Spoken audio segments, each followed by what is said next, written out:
Hey, salut, ça va et toi? Aujourd'hui, une vidéo dans laquelle je vais vous faire un tuto bassin de A à Z. Alors, en passant de la pose de la bâche jusqu'à la mise des poissons, etc. On va tout voir dans cette vidéo. Let's go! Avant de commencer à construire ton bassin, il faut savoir quel type de bassin tu veux. Est-ce que tu veux mettre une bâche? Est-ce que tu veux mettre un bassin préformé? On va passer voir tout ça dans cette vidéo. Allez!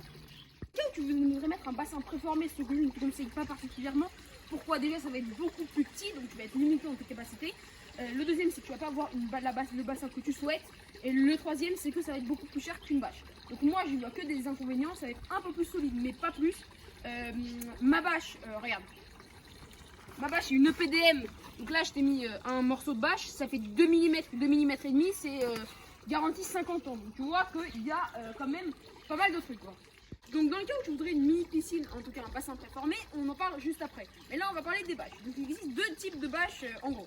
Il existe la bâche PVC et la bâche EPDM que j'ai moi. Alors elles sont à peu près au même prix, la bâche EPDM est un petit peu plus chère, mais la bâche PVC est d'une qualité bien inférieure et dure environ 20 ans.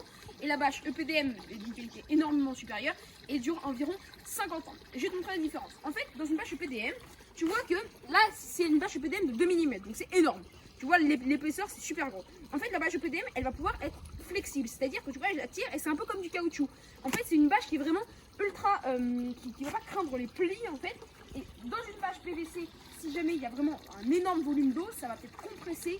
S'il y a une pierre, par exemple, qui est sur une de tes parois du bassin, ça va pouvoir transpercer la bâche. Alors, on va y revenir après, mais pour l'instant, comme ça. Non, c'est fou, il n'y a pas de petit. Donc, en fait, la bâche EPDM, ça va avoir plusieurs avantages. Numéro 1, elle est extrêmement résistante. Numéro 2, elle va pouvoir exactement s'accorder à ton trou, mais il va y avoir des problèmes de racines, on va s'expliquer ça après. Mais maintenant, venons-en au bassin préformé. Alors, le bassin préformé, tu as un seul avantage, c'est que ça va être éventuellement un peu plus solide que la bâche EPDM. Alors, oui et non, c'est-à-dire que si tu as le trou exactement la bonne taille, peut-être.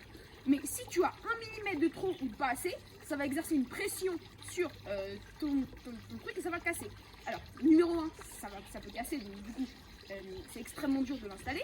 Numéro 2, c'est beaucoup plus coûteux. Et numéro 3, tu vas être limité, c'est-à-dire que tu ne pourras pas faire un bassin comme ça. Honnêtement, ça nous a coûté 300 € en bâche. Alors, c'est beaucoup, mais dans un bassin conformé, ça t'aurait coûté honnêtement 2000 €, vraiment. Donc, je pense que c'est mieux. Voilà. Donc là, une fois que tu as commandé ta bâche et que tu as fait la dimension du bassin, alors pour faire ta dimension du bassin, il va falloir déjà savoir quelle population tu mets dans ton bassin. Si tu mets des poissons, dans ce cas, quels poissons? Si tu mets des poissons rouges, si tu mets quelques poissons rouges, si tu mets beaucoup de poissons rouges, tu mets une carpe colle. Si tu mets des carpes colle, il va falloir y aller en filtration parce que ça pollue pas mal. Donc, une fois que tu as choisi ça, moi je te conseillerais dans un bassin 100 litres par poisson, c'est bien. Même un peu plus si tu peux. Donc, dans le bassin, il y a 14 poissons, mais on va revenir un petit peu après. Donc, maintenant que tu as ta bâche, tu vas devoir poser ta bâche. Mais comment tu vas faire? En fait, les gens te conseillent de mettre un feutre géotextile. Alors, en fait, géotextile, c'est quoi? En fait, c'est une espèce de bâche qui va aller sous ta bâche pour amortir finalement le poids que l'eau va exercer sur ta bâche. Et imaginons, regarde, imaginons que tu as une petite branche comme ça. Si ta bâche appuie sur la branche, ça va percer, tu vois. Donc, c'est pour ça qu'on conseille. Alors, moi, ce que j'ai mis du polystyrène. Pourquoi? Parce que c'est vraiment un matériau qui est vraiment amortissant et qui va être beaucoup plus épais. Alors, tu peux mettre aussi, si tu as des chutes de bâche, dommage qu'on ne l'ait pas fait, on aurait pu mettre ça aussi dessous pour vraiment amortir. Là, on a mis du polystyrène un petit peu partout. C'est pas mal. Alors, maintenant que tu as mis ton bassin en eau, tu vois, c'est cool déjà. Mais maintenant, tu vas me dire, tu n'as pas parlé de la filtration. Ça, c'est quoi? En fait, c'est un filtre solaire. Regarde le panneau solaire, ils sont là. Donc c'est des panneaux solaires qui sont là, qui captent le soleil. Donc c'est une filtration qui fait du 1700 litres heure. Donc je vais pas vous la remonter sinon c'est galère. Mais en gros, une filtration c'est quoi? C'est une pompe de 1700 litres heure qui va aspirer l'eau. Tu vois, il y a un petit courant qui va la passer à travers différentes mailles. Donc des mailles qui vont arrêter les particules, les fines particules. Mais il restera toujours des fines particules qui vont être quand même nocives. Donc il faut mettre des matériaux biologiques ou des pierres poreuses en fait, simplement. Donc une pierre poreuse c'est quoi? C'est pas exactement ça, mais en gros dans une pierre il y a plein de petites infractuosités dans lesquelles les bactéries vont se loger, histoire de consommer les déjections des poissons. Alors, maintenant que tu as installé ta filtration, donc je te conseillerais également que toute l'eau de du bassin passe en environ maximum 1 heure, sinon avec autant de poissons rouges que tu as, sinon ça risque de mal se passer, honnêtement. Alors, comment détecter un pic de nitrate? Alors, donc, je vais revenir très rapidement sur le cycle de l'azote avant de vous parler de ça. Donc, le cycle de l'azote, c'est quoi? C'est le temps que les bactéries qui vont consommer les déjections de vos poissons s'installent. C'est-à-dire que si tu mets tes poissons juste après avoir installé ton bassin, il n'y aura pas assez de colonisation bactérienne dans tes terres poreuses et donc les bactéries ne pourront pas consommer les déjections des poissons. Et donc, il risque d'avoir un pic de nitrate, donc l'eau va devenir un peu comme s'il y avait de la laitange, comme si les poissons avaient fondu. Et donc, tout simplement, ça risque de faire un pic de nitrate.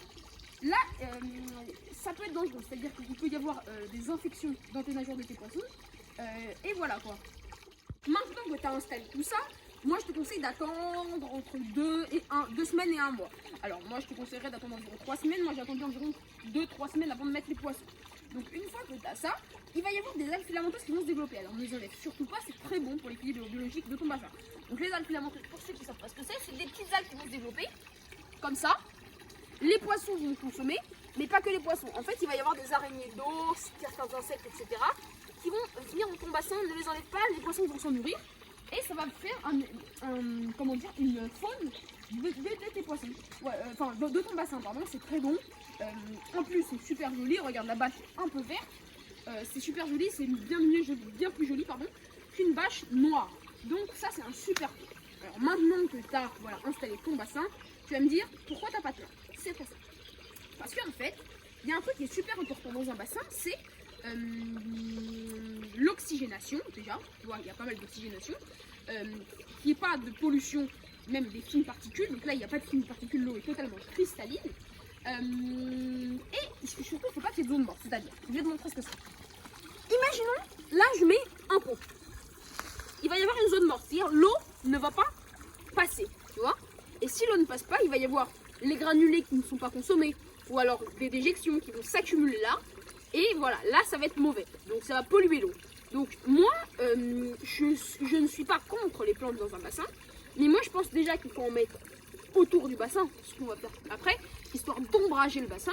Mais dans le bassin, c'est pas forcément obligatoire, parce que les plantes, elles participent à la filtration biologique. Là, il y a largement assez de filtration, et là, il y a même quelques plantes dans la fosse, je sais pas si vous le voyez. Donc là, normalement, c'était la partie plante. Je sais pas si j'en mettrai, je suis honnête avec vous. Mais je pense que je vais en mettre, mais des plantes, peut-être des plantes flottantes, des nénuphars, ça c'est sûr, qui vont pas perturber. Finalement, il faut pas mettre un gros pot au milieu qui va obstruer la filtration. Peut-être un pot là, si l'eau tourne autour, il n'y a pas de problème, mais pas dans les coins, pas etc. Donc voilà. Alors, petit point filtre, j'ai oublié de vous parler de ça. Là, en fait, c'est un filtre, il n'y a même pas de batterie. Là, il y a un filtre court qui monte là et il est directement relié au panneau solaire. Alors, normalement, il y a une batterie, mais là, franchement, il n'y a pas besoin. Pourquoi? Parce que maintenant, on va venir au bassin en hiver. Let's go. Alors, le bassin en hiver, c'est une autre histoire. Parce qu'en été, là, c'est à peu près pareil. Donc maintenant, on va donc... t'as mis tes poissons, mais maintenant, t'es en été. Donc là, il n'y a pas de problème, c'est mon cas. Mais maintenant, comment ça va passer pour en hiver? Parce qu'il y a plein de questions. Est-ce que je nourris mes poissons? Comment, etc. Je vais t'expliquer. En fait, les poissons, quand l'eau est au-dessus de 8-10 degrés, les poissons se mettent en état de... Ils sont au ralenti, c'est-à-dire qu'ils hibernent. Pas totalement, mais à peu près. Donc, ils vont se mettre au fond. Pourquoi? Parce que l'eau, il y a différentes couches. C'est-à-dire que il y a des couches chaudes et il y a des couches froides. C'est-à-dire que la couche du haut, environ la fosse, viens voir. Environ la lagune, c'est-à-dire environ 30-40 cm, ça va être très très froid. Donc les poissons vont aller vraiment au plus bas, c'est-à-dire 80-90 cm pour mon cas, 80 cm pardon, pour vraiment chercher la plus grande zone de chaleur. Donc là, un fil comme ça en hiver, c'est pas possible. C'est-à-dire que si je mets un fil comme ça va mélanger toutes les couches, ça va amener l'eau froide qui est là en bas. Et là, c'est une catastrophe parce que les poissons vont avoir très très froid. Et voilà, donc tu nourris avec parcimonie en hiver, bien sûr. Maintenant, on passe à la population. Donc voilà, maintenant je vais faire un petit tour de la population. Donc voilà, pour le fun, je vais vous en attraper quelques-uns et pendant cela, je vais vous donner des conseils. Alors, dans un bassin, il faut faire attention parce que tu ne vas pas mettre ric-rac parce que ils vont pondre les poissons. À part que vraiment une très mauvaise chance, tu vas avoir des mâles et des femelles, c'est quasiment assuré. Donc ils vont pondre plusieurs fois dans l'année, donc il va y avoir des alevins. Alors, le pourcentage de réussite des œufs, elles vont en pondre des centaines, voire des milliers, et il va y avoir 2 ou 3 alevins qui vont survivre. Donc tu vas voir que Ils vont se cacher dans les plis, ils vont manger voilà, différents micro-organismes. Et au final, donc c'est des poissons qui grandissent très vite. Voilà, je vais vous en attraper quelques-uns pour voir la taille. Alors je vais vous attraper déjà la carpe koi. Alors on a mis la carpe koi il n'y a pas si longtemps que ça, elle est ultra rapide. Bon, alors je vais vous en montrer quelques-uns pour voir la taille un petit peu, comment ils ont grandi. Remontez un petit peu dans ma vidéo et voyez la taille. Remontez dans ma vidéo où je mets les poissons dans le bassin. Vous allez voir comment ils ont grandi. Alors voilà. Regardez la taille. Ils étaient à peu près grands comme ma main et regardez maintenant. En quelques semaines, en quelques mois, regardez. Regardez comme ils sont devenus grands. Alors je vais vous en montrer quelques-uns. Là j'en remonte quelques-uns d'autres. Donc là je vais vous remonter encore un ou deux. Et voilà. Donc là je vais vous en attraper quelques-uns pour le fun. On vous demande des conseils bien sûr comme je viens de vous le dire. Donc là on a mis des carpes koi, des poissons rouges. Là je vais vous attraper Saphir le poisson rouge. Alors il y en a pas mal. C'est un peu galère vu que le volume est grand. Et je vais vous en attraper quelques-uns, leur rythme de croissance est impressionnant. Remontez un petit peu dans ma vidéo où je mets les poissons en bassin. Remontez un petit peu pour voir la taille qu'ils faisaient. C'est assez impressionnant. Alors voilà. Je vais vous attraper Diamant là qui a beaucoup grandi. Hop, regarde. Il était la moitié de ma main. Et regardez maintenant. Il fait ma main entière en quelques semaines. Je vais le mettre un petit peu dans la lagune pour que vous le voyez bien. Voilà. Vous voyez qu'il est très grand. Je vais vous attraper la carpe koi pour finir. Si j'y arrive. Pendant que vous regardez Diamant. Alors la carpe koi, j'en ai pris une pour le fun. Mais il faut vraiment une bonne filtration, sinon ça va pas marcher. Voilà. Alors elle est toute petite, elle va grandir, on verra ça au fur et à mesure des vidéos. On a acheté une il y a 1 ou 2 semaines. Voilà, j'ai acheté il y a 1 ou 2 semaines. Nous en avons 2, voilà. Et voilà. Donc j'espère que cette vidéo vous aura plu, c'est n'hésitez pas à mettre un pouce bleu et surtout à vous abonner, ça fait plaisir. Nous on se retrouve pour de prochaines vidéos. Salut.